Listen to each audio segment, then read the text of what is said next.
pleased to welcome the leaders and friends of mine, in many cases, of the National Association of Police Organizations. We have some of the great police representatives in the country here, maybe the best, I would say. Pat, what do you think? The best? Representing more than 240,000 of our nation's courageous police officers. I want to thank the association president, a friend of mine, Mick McHale, who who's been tremendous, who I call on occasionally to say what the hell's happening in a certain location, and he gives me the advice, and I was very honored to receive the endorsement.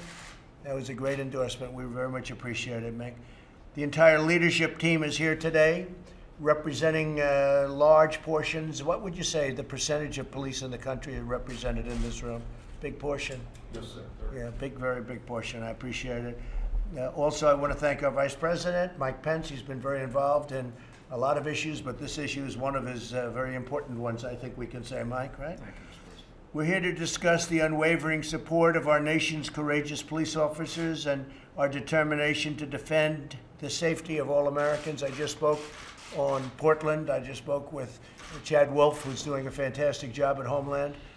And the courthouse is totally secure. It has been ever since we've been there. We had to move in about a week and a half ago because they were going to take down the federal courthouse. This is not even believable.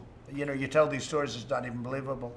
Homeland Security moved a team of very talented people, strong, tough people, and the courthouse has been in very good shape. They're not an offensive team, they're a defensive team. They're not allowed to be offensive, unfortunately.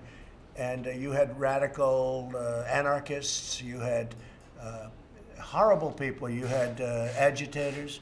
There weren't protesters, there might have been protesters, but the ones that were the problem were absolute anarchists and in many cases professionals. So a lot of people have been arrested, and we've told the mayor, we told the governor, you better get in there and do your thing. And they finally, they should have done this 60 days ago. A lot of people have been hurt. A lot of law enforcement people have been hurt, and they should have done this 60 days ago. So now they've freed up the park, cleaned out the park, and they're moving their way. And if they have any other problems, we're going to take a very strong offensive force.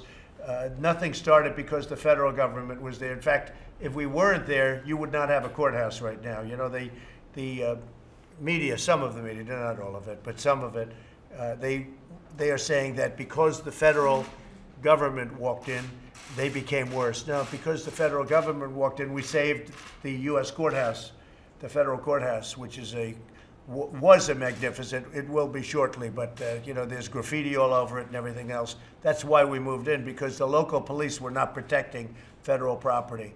So Homeland Security has done a fantastic job. I appreciate it. Chad Wolf and the entire team have been fantastic. And it seems to be cleaning up. And if it doesn't clean up, we're going to do something very, very powerful, because we have no choice. Not that I want to do it. I don't want to do it, but we have no choice.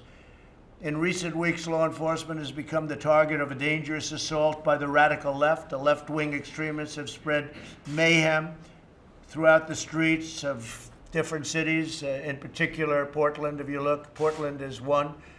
Seattle certainly would be another.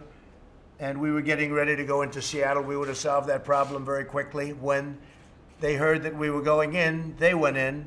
And by that time, the anarchists were exhausted, and they just raised their hand. They were exhausted and tired, and they had a lot of drugs and a lot of alcohol, and they just gave up. They just raised their hands. They were sleeping there long enough. They took over actually a piece of Seattle, if you can believe that, Seattle being a major city, and they took over a piece. So we were ready to go into Seattle. Everyone knows that. We were going to go in with force, and we didn't have to, because the day before we were going in, and we let them know, the day before we were going in, this is what happens. They went in, and the anarchists and agitators gave up, and they gave it back. Joe Biden's pledge to cut police funding. You do know about that, Mick, I assume, right? You've heard that little rumor? This guy has been dragged so far left. Biden has been taken further left than Bernie ever was. Bernie was never this. I mean, totally open borders and the sanctuary city stuff that he's approving things that Bernie never thought of. It was supposed to be they were going to take him right. They took Biden way left of where Bernie was. because they have the manifesto. I don't know, have you seen the manifesto they've got? Now I understand they can't get any police in Milwaukee because you're not allowed to use pepper spray or tear gas because if you have crowds. But I don't think there's any other way other than the obvious way, which would be horrible, and that's shooting itself, which would be horrible.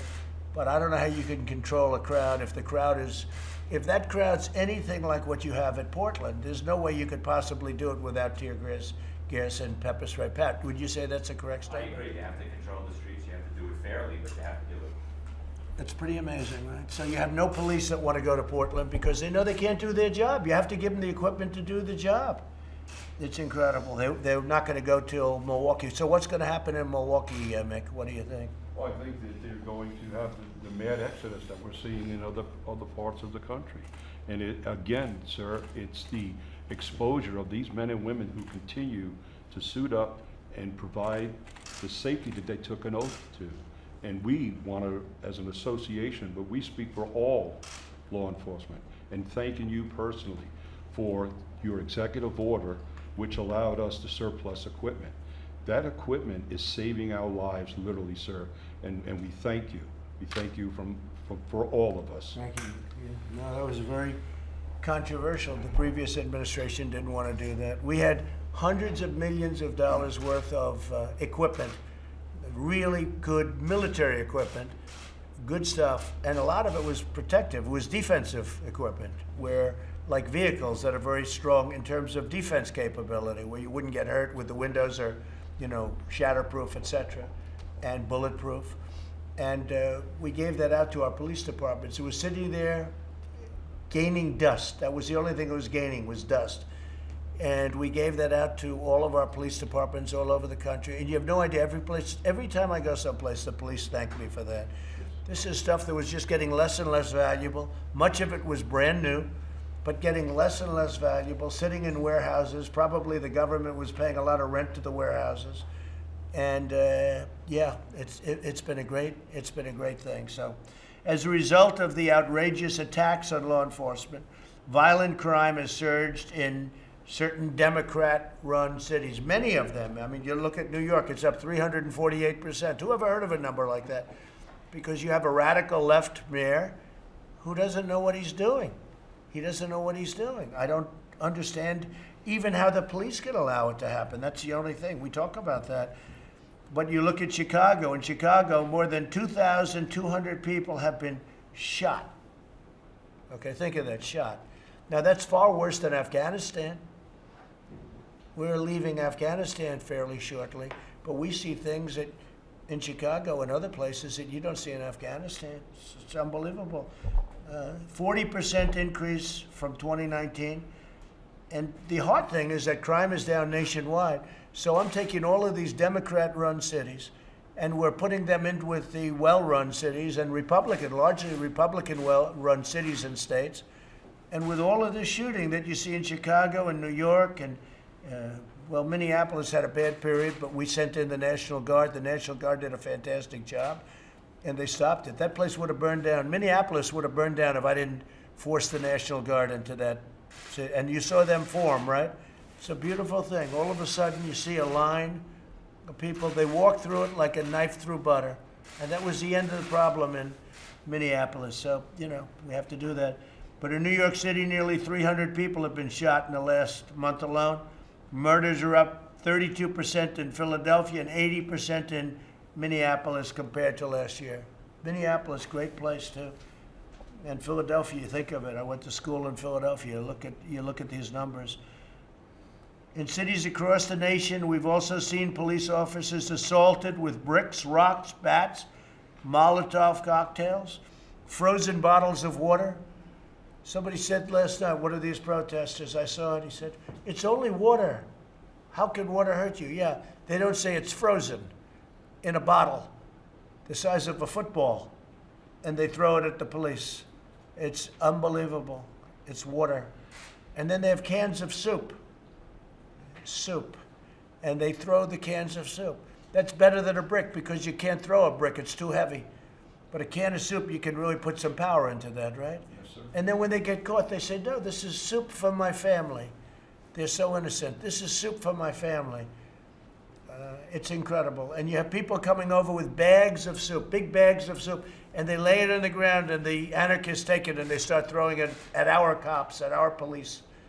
And if it hits you, that's worse than a brick because it's got force. It's the perfect size. It's like made perfect.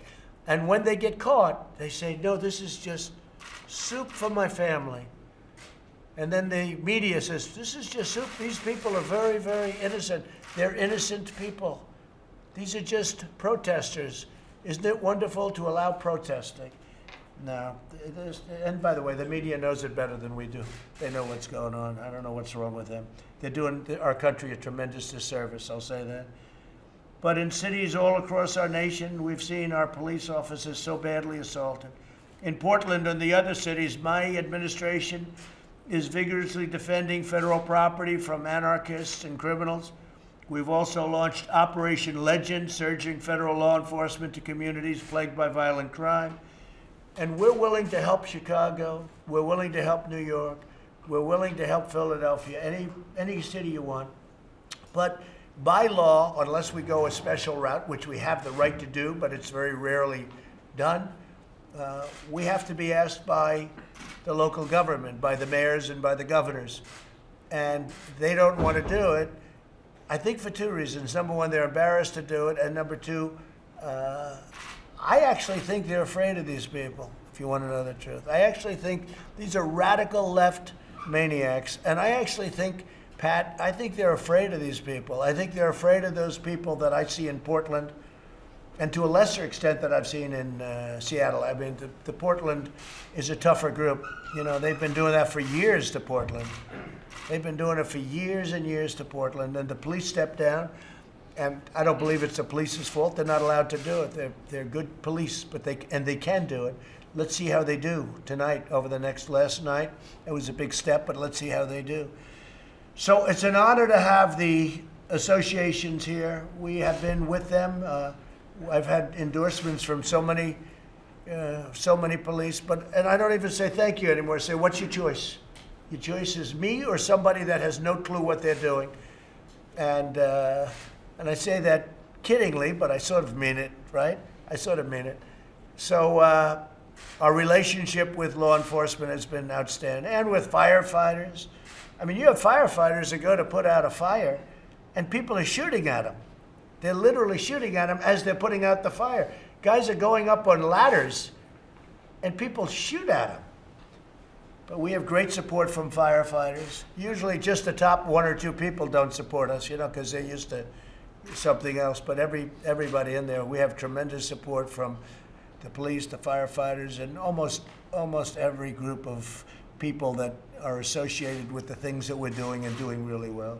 But I want to thank you all very much from the bottom of my heart. I appreciate those endorsements. We really do. It's really great. And you will never be let down with me. I have tremendous respect for what you do. It's dangerous. It pays not as well as they could do elsewhere. Many of the people, but they're discouraged. Many of the people, they do it, they love it, right? They love it. They would, nothing they'd rather do. This is what they want to do. But it's a very dangerous profession. And we are going to toughen it up a lot because the mayors and the governors aren't allowing you to do your job. And you got to be allowed to do your job. When you see the things that we've seen in St. Louis, and by the way, you look at the last administration with Ferguson and all of the problems they've had. I mean, they had some problems that are doozies. You know, people said, oh, the last administration, they had this. That's what started a lot of this. If you look at some of the things that they had, I could name 10 of them right now. But we have to strengthen up because you're being told to do things that you know can't happen. In Seattle, they're reducing the force by massive numbers. In Portland, they're reducing their force. Can you imagine that? In Portland, they're reducing their force by massive numbers. But then the governor, like in Oregon, the governor said things that are just unbelievable. She doesn't want it to get better. The mayor of Seattle, the things that she said, we're going to have a summer of love. There's something going on that is crazy. Remember this, though, most of our cities are doing really, really well. And despite the pandemic, and we're doing a good job on that, we have vaccines that are really getting close. We have therapeutics that are really getting close. But despite all of that, these cities are doing very well, and law enforcement's at an all-time good. So most of it's good. We only talk about the bad, but most of it's good. Pat, would you like to say something and representing our New York's finest? And we'll go around the room a little bit. We sure do. You know, in our city, we're going through a difficult time. We have a progressive mayor that's anti-police, a city council that's anti-police, and the state house is anti-police. So they're changing the law where it's becoming impossible to do our job. And remember what our job is, to keep folks safe. You do that by helping the good people, going after the bad people. They're stopping us from doing that. So we come So down if a here. mayor tells you, you can't do that, you cannot, your job is to keep people safe, right? That's it. So is that a higher calling than listening to a mayor? Well, you know what? They're the boss in our town, so we have to go by the rules they set. The problem is the rules they are setting, the laws they are passing, are making it impossible, because what happens then, we're criminally charged. So we come here today, Mr. President, to ask for help, to have a Do discussion they on what we actually need. charge you criminally? Yeah, they can charge us criminally, yes, sir. It's disgraceful. It's like they reversed the world. It's the upside down world right now. And I have 36 years in the job. I've never seen it this bad, sir. Never been anything like it. Hey, look, I lived in New York, and we never had a problem in New York. New York was, once Rudy did a great job as mayor, in all fairness, because before that, but I think this is worse than the Dinkins era now. How do you compare this to the Dinkins era? It's worse. You know, we had disturbances back during Mayor Dinkins' time, but we had it in one neighborhood, possibly two. We had disturbances recently in 3 boroughs, sir. You know, we have neighborhoods where your father started, that Right. it's going back to be crime-ridden. Into Manhattan, where you did so much building, it's starting to go back to crime-ridden, where they looted in Midtown. So obviously there's a And problem. with Dinkins, if you go back to that period, everybody respected the police, and the police were allowed to do their job in all fairness. There was never like, we're gonna cut our police force. It was always, we're gonna get more police, in all fairness. And then Rudy came in and did a great job. So, you know, it's one of those things. I think you have to do what you have to do. I mean, you have to keep people safe. You have to keep people safe. Go ahead, please. Mr. President, it just, you know, the level of attacks that are going at us, going after our qualified immunity, going after our due process rights, it's a complete assault on the people who are paid to protect the citizen. And if we can't do our job, in Massachusetts, they want to file bills that we will not be able to put our hands on somebody unless we're arresting them. So if we're dealing with disorderly people, intoxicated people, people with mental health issues, trying to get them into an ambulance, get them to a hospital, we could be sued And you can be sued individually or as a force? individually. So are they taking immunity away from you? They're trying very hard. Yeah, that's the next move. You know, they want to take immunity away from police so that if you do what you have to do and you do it right, you can get sued. I mean, the whole thing is just crazy. So you're having a hard time in Massachusetts? Yes, Mr. President. We're working very hard. The unions are sticking together, working very hard, and hopefully we can curb some of this. Is the governor trying to help? It hasn't gotten to his desk yet, Mr. President, but we're hoping that we've made some very solid arguments on all these issues where he can slow the process down. That's the You problem. guys have to stick together. You got to do what you're doing. I mean, you can't let it happen. You know exactly. For instance, when you have a problem in Massachusetts, are you allowed to use pepper spray? Yes, Mr. President. So you are. Do you think they're going to end that? Are they thinking about that? it? That is one thing they have not gone after, Mr. President. 'Cause They it's are going impossible. after. They are going after our canines. They are going after the tear gas, and our canine officers. How are the canines? Very effective, I would imagine. Yes, Mr. President. That's- In multiple areas. Yeah, right. And they're going to stop with the canines. They are trying to limit their use, Mr. President. And how about you, my friend? We represent almost 33,000 law enforcement officers in the state of New Jersey. And, you know, I was talking this morning with these guys and I said that the defund the police is already, the experiment has already proven how poorly it is throughout the country. In New Jersey, they're talking about the new use of force policy with proportional force. And my response is, if you want to see a fair fight, go to a wrestling match where 185, you know, fights 185. We want to end these resisting cases as quickly as possible. There's nothing pretty about somebody resisting arrest. And if you're going to use proportional force, it's going to, that's, we're. So what does that mean? That means you you can't put 2 on 1, you can't put 3 on 1. What does that all mean? You mean you have to give the criminal a chance? Is that what We have to fight fair, I think, to place them under arrest. We have, That's nation. one I've never even heard of. Have you heard of that one, John? That's one. No, sir. But nationwide, you know, it's proportional. It's use of force continuum. You can always extend. You can always go up in one level. And in New Jersey, the discussion now is the proportional use of force, which to me is going to make us look worse on the street. You know what people don't understand is that the people, the voters, are with you guys 100%. I'll bet you if you looked, it would be really, I don't want to say a number because then they'll say, oh, he was wrong on the number. The number is, 2 points lower. It would be tremendously, it's a tremendous number. The people of our country love you guys. The people of our country want protection. They want safety. And what they're doing is they're just stripping, this radical left movement is stripping you of everything. And we're not going to let that happen. How about you? Well, I work for the National Association, so I work for all these gentlemen and all their issues. So you see it all, right? Yes, and I just want to say thank you for giving us a seat at the table. Okay, here's a question for you. So you work for all. What do you think is the worst? Where are they treated the worst? The police. Where are they treated the worst? And where is the biggest onus of problem? In other words, who here at this table, and this is just a small group of what we have, what area is treated the worst? Is it New York? Is it Massachusetts? You just said something. Although what I heard from New Jersey, I'm shocked because I know those great troopers on the highway. They pulled me over on occasion for speeding. Well, for speeding, I haven't got one of them recently, but I'd get pulled over and I'd look at those guys. I'd say, that guy, I'm not going to mess with that guy. But who do you think what area is treated the worst, meaning they've taken their power away? Well, I don't think there's just one area. We hear from our membership across the country about various attempts to handcuff cops and their ability to do their job. I just think it depends on the area and what policies people are trying to push. I think cops across the country are having a very difficult time doing their job with very little public support. Obviously, the most of Americans. Well, you have really public support, but it's sort of that Right. silent majority that we Yes. talk. But it's not a silent majority; it's a massive majority.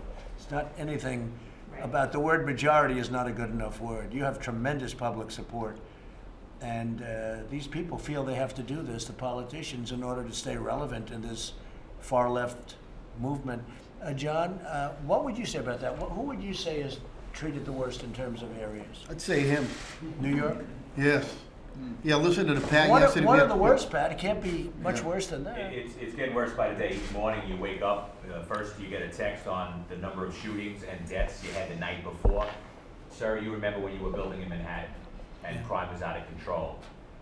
We're back to 1993 numbers. Who thought we'd be back there? In South Jamaica, the numbers have gone crazy. When we turn the city around now, it's starting to slide back. I'm worried about the slide, sir, but the slide's going to continue. And you could solve that rather quickly if they gave you your power back, right? We've proved that we've done it. We want to do it Yeah, again. no, it's easy. It's very, I mean, for you guys, that's what you want to do. That's our job. And This is remember, hard. What you're doing now is hard. This is hard, and when folks in our city hall forget that, we're police officers, we have a shield on our chest, but we're also citizens. We're also in the church, synagogue, or mosque. We're also at the same street corner, dropping our children off, going to the same schools. We're in the same shopping malls, the same grocery stores. So we're part of the community, and they're trying to Pat, cut I down. remember 2 years ago, 3 years ago, when the police didn't respect the mayor. They haven't changed, in all fairness. But they would literally turn their back on the mayor. And he was really working hard to get them on his side. And now it's almost as though it's just the opposite. And why is that? You know what? It takes more than words. You can read from a script as your actions. You can say you support police, but then pass laws that hurt us, so we know it's not true. If you remember when we turned our back on the mayor at the time, we had just had 2 police officers assassinated. What folks don't understand is we went to City Hall and begged that they stop the rhetoric. We said someone's going to get hurt. You know what happened? It was worse. They got killed. Ramos and Lou were assassinated in our favorite borough, Brooklyn. So it was a serious time, but it's gotten more serious since then, sir. And do you see it turning around? Do you see it going back where the politicians are going to get smart because the think- numbers will get bad? And Yeah. So the communities have to realize that it's not just rhetoric, it's really their blood on the streets that's happening. And as I said, the numbers are going back to 1990s and shooting. So I think that's when But the communities like the police. The communities want protection. They love the police. In our most difficult neighborhoods, the community, the person sitting on the stoop, the person owning the bodega, is the one that's giving us the information we need to do our job. It's City Hall that's stopping us, sir. Incredible. John, go ahead, please. So, sir, I'm president of the Florida Police Benevolent Association, and Mick and I, Mick's the senior vice president with Florida, and recently he and I have met with the incoming Senate President, Will Simpson, and the incoming House Speaker, Chris Browse, and they have assured us that they have our back. So, and I know the governor, DeSantis, has our back. He's got you back. He does. He does. However, there are some cities in Florida that want to defund, they want to create the civilian review board, so we got to stay on top of it. Yeah. Pat's got a problem, and whatever he needs from us, we got his back. I think the cops in New York have to get tough again.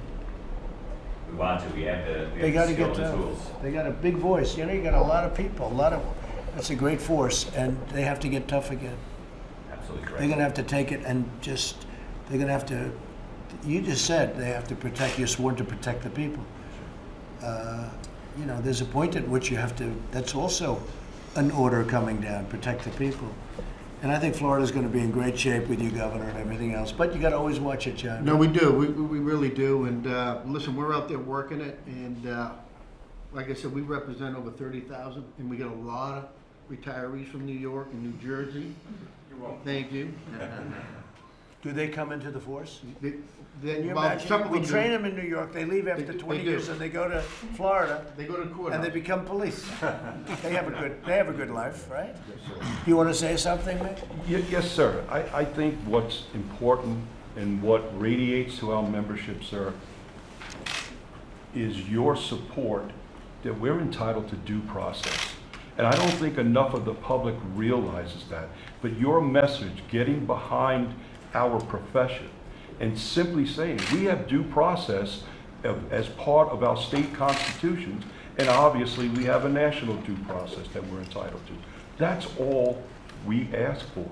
Again, they're going each and every day under attack, but they raised their hand, they took an oath, and they're not gonna give up. And it's your message, but it's your administration. The Attorney General has been to many of our cities, many of our functions, and he delivers the same message, and it's always from you, sir. We got your back.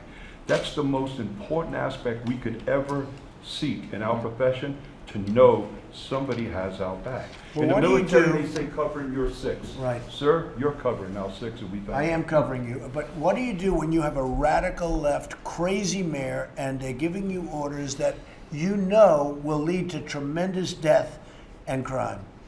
Are you allowed to do your job, or are you gonna have to listen to this crazy man that got appointed? Is there something you can do? Because I'll tell you, if you don't do your job, you're gonna have certain cities in this country that are gonna end up like Portland. And the mayor goes into the crowd the other night, and I watched very carefully, and I saw exactly what happened. He was excoriated. They went after him. It was incredible, right? And shouting at him, resign, get out of here, we don't want you, horrible.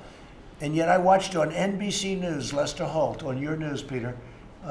If you watch that newscast, it was though it was a big, beautiful thing that he went in with the people. They didn't show the shouting and the get out of here, and they were rough. They would have ripped him apart. Peter, he had 5 bodyguards. 5 bodyguards. If he didn't have those bodyguards, you'd be talking about a funeral right now, because they were looking to do a bad thing on him. And he got out with his life. And yet I watched NBC, I was watching for some reason, NBC Nightly News, not even MSDNC. I'm watching NBC Nightly News, and if you watch that, it looked like he was a man of the people, the mayor. They would have ripped him apart. It just shows you, you need some help from the media. You need a little fair help from the media. What would you say, John? I agree, Mr. President. I'm from New York City also with Patty, and I cover south of 59th Street, Manhattan South. The old show Beretta, if you remember? Their theme song was "Don't do the crime if you can't do the time." They're not doing time anymore, and the police want to do their job, and they're out there doing their job. It's not even a revolving door anymore. It's an open door where it comes right back out. The riots, the same people looting, were arrested 3 nights in a row, and they were back out the next day with their teams. The police want to do their jobs. They want to protect the communities. They love their communities. And yet they go after General Flynn, who did nothing wrong. No relation. They go after General Flynn, I know, I was just saying, you look like his brother, maybe a little bit, slightly different, John. But they'll go after General Flynn and these people Yeah. that did nothing wrong. They desecrated St. Patrick's Cathedral. Whether it's a cathedral, a mosque, a synagogue, there's a gentleman who's painting a blue line in Staten Island down the street, and he's getting letters of threat from the city to cease and desist the painting of a line. The buildings all over Manhattan are scribbled with anti-police messages and other things, and nothing happens. But you paint one blue line down the street, and they want to summons you and possibly arrest you. It's true. They can do whatever they want. You do one blue line, and they make it like it's a mortal sin. Right? That's terrible. Do you ever think you'd see that? No, sir. And this has been happening now for a long I time. would never thought there'd be torturing police vehicles in Manhattan, lighting them on fire. And you could stop it instantaneously if you had the orders, right? Yes, sir. Instantaneously. I saw that. Jumping on top, hitting them with sledgehammers. And the cops want to stop it. And they do. want to stop Yeah. it. Yeah. Oh, they'd stop it very easily. Please, go ahead. Well, greetings from the great state of Texas. I'm the president of the Well, you're in pretty good shape in Texas. Some places A couple of places are a little shaky, right? I actually serve in the state capitol in Austin. Not such a weird place there. The rhetoric that's being pushed by certain segments of the population, they don't understand. Everyone that goes to work and takes a job as a police officer, or the vast majority, are there to make a difference and protect their communities and to serve. You're going to get to a point in America, if this continues, where you're not going to be able to find people that are willing to take this job. We don't make the laws, we enforce. Who's going to want to take a job where you don't have the backing of the people running the city, the elected people running the city? It's becoming a problem. Yes, sir, it is. It's becoming a major problem all across the nation. We In New York, don't write laws. We just enforce the laws that the politicians write. In New York, they fired some of the best policemen in the world, your crime fighters, and they let them go. How many was that? At what group? You know, we're losing huge numbers, and we have a problem on both ends, sir. We're losing members that are deciding to retire, upwards of 1,000. They're canceling classes of our young women and men that want to come on the job and serve, so they're not even bothering hiring them. And then, of course, that's going to drop too, because who would want to go into this profession at this time on this day? It's a problem, sir. So I think you're talking about the anti-crime unit? The anti-crime unit in New York? Yeah. That unit. The anti-crime. That's what I did before I became on the board. Were you on the unit? Yes, sir. And patrols out there every day, but they answer the radio. They're in uniform, and they respond from call to call, and the calls are getting so much more increased. Those guys in plain clothes, they went out and they looked for the bad guys. And they took the guns off the street. And they really, did they have more shootings? Of course, because they're the ones going head to head with the guys with the guns. As soon as they canceled that unit, that weekend, that's when the shootings rose incredibly. And the bad ones knew it too, Oh, yeah. because they know the guys and they say, hey, we're not going to mess around with these guys. And now all of a sudden they heard they were fired. Oh boy, we have a free reign. That's what happened, right? So they went back So to patrol. simple to understand. It's so simple. If the media the media is part of the problem, because they don't report the news the way it is. They don't report it. They make it look like these are wonderful people. I watched New York. I watched them burning storefronts and going crazy. I watched in Minneapolis. You have this guy from CNN with a camera. The city was burning behind him. And he's talking about what a lovely group of protesters. It's really disgraceful. The media is a big, I call it the opposition party. The media is a big part of the problem. There's really the fake news. It's a big part. They don't report it because it's common sense. It's so simple to understand. Hopefully Texas will be in great shape, okay? How about you down there? Mr. President, thank you very much. I'm Bill Johnson. I'm the Executive Director for NAPO, and kind of a similar perspective to Andrea did, in terms of nationally, all the problems that we've got, big cities, small towns. Okay, so I'll ask you the same question. So where are you having the worst time? I think, obviously, the violence that's going on in cities like New York City and Portland, Oregon is horrible. What about Wisconsin, where they take the pepper spray and the tear gas away? What about that? Those are difficult also.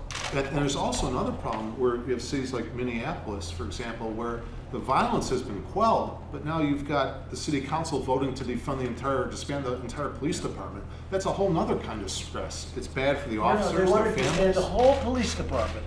Dismantle. So, Yes, Mr. yeah, President. they want to dismantle, right? But- Dismantle the whole police department. Yes, Mr. President. Of course, the people who voted for that maintain their own private security. That's okay.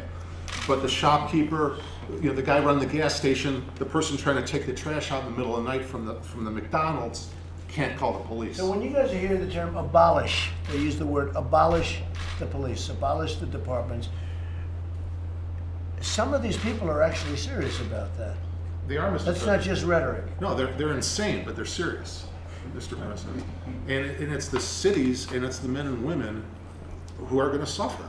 I mean, it's elementary. And but they don't seem to defunding get they're it. already doing. I mean, defunding they've started. Yes, Mr. New York President. took off $1 billion, right? So, Yes, Mr. President. So defund and abolish, and that's their favorite of all phrases: defund and abolish. Yes, Mr. President. And then once they do that, who knows what their next step's going to be? Who's gone the furthest of the cities In to terms of- defund and abolish? I think Minneapolis, as far as I know, where they actually had, I understand it was a unanimous vote by their own council to completely yes, do so- away with it. And yet the leaders have armed police around their house, right? Yes. That's Mr. nice. President. Go ahead, please. Mr. President, thank you so much for taking this, Mr. President. My name is Mark Alvaro. I'm from New Jersey. I'm Pat's Executive Vice President. We're in trouble. Our governor turned it back on us about a year ago. Our Attorney General's turned it back on us. The legislature's pretty much is throwing crazy bills at us. We're in a fight for our lives and our members for our lives. Our guys and our girls are really in trouble in New Jersey right now, and we really need your help. So surprised to hear about New Jersey. They Because really I know turned the their troopers back on so us. well, I know the whole group so well. The I'm so politicians turned their back on us overnight. And if we had a problem, I'd be the first one to say, we have a problem here and we have to straighten it out. We are 47th in shootings, and we're the densely populated state. So there's not a problem in New Jersey. And if there was, I'd be the first one at the table saying we have a problem. But they're coming down with some crazy legislation, and they're coming out. But those numbers will go up. Those numbers will change with time, Absolutely. if they do what you're saying. No, I'm talking about police shootings. We are 47th lowest. Yeah, And no, with the that's what I density- mean. yeah, it's That's what I good. mean. And another thing is they closed the mental institutions in New Jersey. They put all the homeless and the mental people on the streets, and we're supposed to deal with them. We're not trained psychologists and psychiatrists. When did they do that? So they have, they just, it's been on years already. So now it's getting worse and worse, and every time you go to an emotionally disturbed house, we're not supposed to, when mom is calling up screaming and yelling, my son just stabbed me, and we walk into the house with a butcher knife full of blood, and you shoot the person, we're not supposed to know that he had problems and has emotional problems. Yeah. So we're supposed to deal with this in a matter of seconds, make that split decision. That's on TV, it's great, but in reality, Mr. President, it's scary situations, and our guys go to jail for shooting somebody, for protecting their own lives and their families' lives. That example is something that And, happens. Mr. President, I never understood what fake news was until you said it all the time, and I can't believe how bad fake news is, as you say all the time. Yeah, no, I've said it and I've learned. I thought it was fake before I got here, but not as bad as it is. Yes, sir, It's Mr. really it's a tragedy what they're able to report or not report. You know, what they don't report is in many ways even worse. Yes, sir. Mike, please. Well, thank you, Mr. President. I'll be very brief. I first just want to say thank you to the nearly 250,000 men and women who put on the uniform of law enforcement that are part of this association. You have a president and a vice president of the administration who understand men and women who serve in law enforcement have no ordinary jobs. You put on a uniform, you kiss your family goodbye in the morning, and you count our lives more important than your own. So please let them know that all of the passion that they hear from the president and this administration, the support that you have among the American people, which I believe with the president, the overwhelming majority of the American people, comes from a deep gratitude.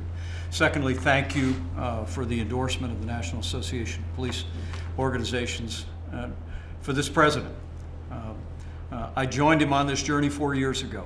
I saw the connection that he had with law enforcement from the very first day, and I know that police officers across the country have supported this president each and every day because they know that he understands the job that you do and supports your work. But I can tell you firsthand, serving alongside him every day, that when we see Joe Biden, the Democratic Party, driven by radical Democrats to call for defunding the police, abolishing the police, dismantling local officials, voting to dismantle local law enforcement agencies. We have leading politicians that have referred to police officers as stormtroopers and use the most pejorative terms. I want to say to you that it has only steeled this president and this administration's resolve to back the blue. And we are not going to defund the police. We're going to support law enforcement every day. As the president has said, through Operation Legend, through the COPS program, 4,000 police officers, through the president's executive action to give law enforcement agencies more tools to do better policing, even while we improve the quality of life for people all across our city. So I just want to be clear with you. Right next to him each and every day, I can tell you that everything you had heard from him 4 years ago when he was first running for president, his devotion to men and women in law enforcement has only been steeled by the rise of the radical left and the attacks on law enforcement, and we're going to be with you every step of the way. This president, this administration will always back the blue. And we're working on additional support because you need that. We're the opposite of defund. And you're talking about peanuts by comparison to what they do and the damage they do and the lives that they destroy. You're talking about a very small amount of money. So we're with you all the way, 1,000%. And I want to thank you all for being here. I really appreciate your support. We'll never let you down. I'm for you. I mean, just by nature, it's natural. It's common sense. And you know what? If I thought you were doing a bad job, I'd let you know. You know that, Mick. Yes, sir. You know that, Pat. I'd let you know. Yes. But you're not allowed to do your job. That's the problem. You're not allowed, and you're dying to do your job. You could have stopped that New York stuff the first night. In 10 minutes, you could have stopped it. And you would have saved a lot of lives and a lot of anger and a lot of hardship. And a lot of COVID, by the way. You would have stopped because I saw them marching on top of each other. You would have saved a lot, and you wanted to do it, and they wouldn't let you do it. I saw that. They wouldn't let you do it. They were going actually the opposite way. Turn your back, and then people start getting hurt. That had nothing to do with it. They were getting hurt. They just don't let you do your job. All right. Well, I want to thank Jennifer. Go ahead. Mr. President, Go ahead. on the negotiations with Congress, I think the Democrats are hoping to hear directly from you on what you support. Would you be willing to spell I out what think you the back? Democrats don't care about the people of our country. I really don't. I told my people, the Democrats do not care about the people of our country. They don't want to do what you should be doing for the people of our country, whether it's unemployment or anything else. And all they care about is the election. And they're going to lose the election. You see what's going on with the polls right now. I guess we just got one over 50%. Rasmussen just came out. You see what's going on. Because the people get it. The Democrats are playing for November 3rd, and we're playing for the good of the people. It is a disgrace that they're not negotiating. But they're only looking to play a political game. I happen to think it's a bad political game. I think it hurts them. I know Okay. that they look at you and what you say publicly different from what they hear from Mnuchin and Meadows. Are you willing to spell out exactly what you want right now, going what I forward? want. And what I want is I want our people to be able to live and live well, because it wasn't their fault that China brought in this pandemic, that China brought in this plague. It's China's fault. You want to know the truth? China should be paying for it. And maybe they will. Maybe they will. You'll watch. You'll watch. What else? Mr. President, Yes, Mr. President. Mr. President, if we can ask you specifically, we heard yesterday your frustrations about how long it'll take to count the ballots here. Then why aren't you spending more energy to get the resources and the funding for the states that they want to be able to secure this election for all Americans? Peter, you know nothing about my energy.